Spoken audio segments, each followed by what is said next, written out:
জন্মের পর থেকে ডায়রিয়া রোগে ভুগতেছি। চিকিৎসা করার খবর নাই, ভাত খাই নাই, পড়ালেখা করতে দেয় নাই। দূর করে স্কুলে যাওয়ার পরে স্কুলে বই আমি প্যান্টের মধ্যে আইকে দিছিলাম ডায়রিয়ার কারণে। সেই সময় থেকে আমি ডায়রিয়া রোগে ভুগতেছি। আমার প্রায় বয়স 30 হয়ে গেছে, এখন পর্যন্ত ডায়রিয়া রোগে ভুগতেছে। আমি নিজে নিজে চিকিৎসা করতে যাইতেছি, তার চিকিৎসা করতে দেব না আমার পরিবার, কারণ টাকা শেষ হয়ে যাবে। এদিক দিয়ে আমি শেষ হয়ে যাইতেছি, আমি শেষ হয়ে যাইলে পরে কি? এদিক দিয়ে আমার বাবা মারা গেছে, আমাদের কি অবস্থা হয়ে গেছে এটা পরিবারে বুঝে না।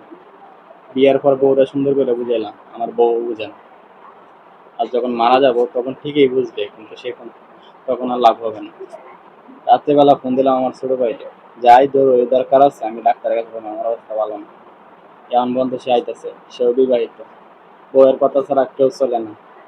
আর এদিক দিয়ে আমার বউ আমার মারার লাগে আর সবকিছু করতে রাজি। টাকা পয়সা আজ আছে, হয়তো কাল থাকবে না। এখন একজন মানুষ হইতেছে, ডাক্তারের কাছে গেলে একজন মানুষের প্রয়োজন, সেই মানুষটা আমার কাছে নেই। টাকা পয়সাও নাই, মানুষও নাই, হয়তো আজ বাঁচবো না, চলে যাবো দুনিয়া থেকে।